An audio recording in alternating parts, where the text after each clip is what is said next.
Hey, this is Mark with the Practical Still. We're going to open up another bottle. This one's one I hadn't had in a while, since 2017, in fact. When we first moved to Colorado, I bought a bottle of that to kind of have in the hotel room as we were visiting, and it ended up hanging out in my desk at work because everybody needs a bottle of whiskey in their desk at work, I suppose. It seemed popular. But I haven't had it in that long, so that's, gosh, 4 years. And I drink a lot of Wild Turkey produced rye. In fact, I had this one on my list of stuff I'd like to have, but frankly, at its normal $42 to $45 price, I never thought that much of it. It's a 6-year age-dated product. It's at 90 proof. It is chill filtered as far as I know. But gosh, it should be right up my alley. I love, love, love Wild Turkey products in general. I certainly love the rye.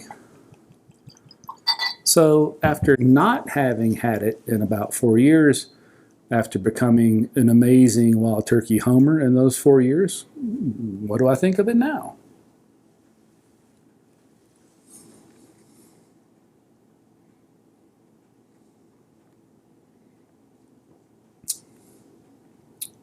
Well, I think it's delicious.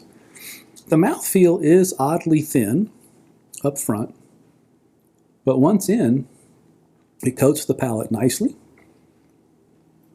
Definitely got the rye spices in it you expect to have.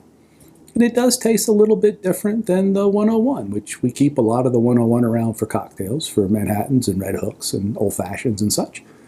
But is it worth, gosh, from $25 for a bottle of 101 rye to $43 or $4, $45 for this on a normal day? I don't know. I think I'd have to live with this a little more. It does have, I don't know if it's more refined. It does have a softer feel in the palate. Not quite as raucous as the 101 rye. Maybe that's what the extra age gets you. I suspect the 101 rye is probably just over that 4-year mark where it doesn't need an age statement to be a straight whiskey.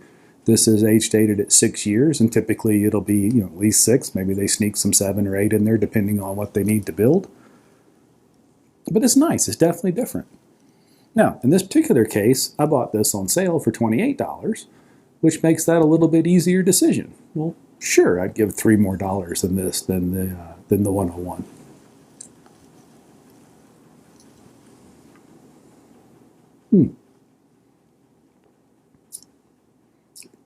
Yeah, I mean, while it is a little thinner going in, that flavor just hits you right up front. It's very sweet.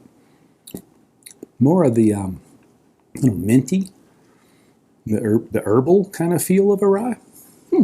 Delicious. Well, I'm sorry I waited so long to have another one of these. What do you think? Is there a big enough difference between those two bottles, the Wild Turkey 101 and the Russell's Reserve 6-year, to go that way? To spend the extra money? Or is it just better to buy an extra bottle of the Wild Turkey 101? I don't think I've decided yet. We'll go back to the bottle down the road and see if anything changes when it's been open. In the meantime, I'm pretty glad I came back to that one. Cheers.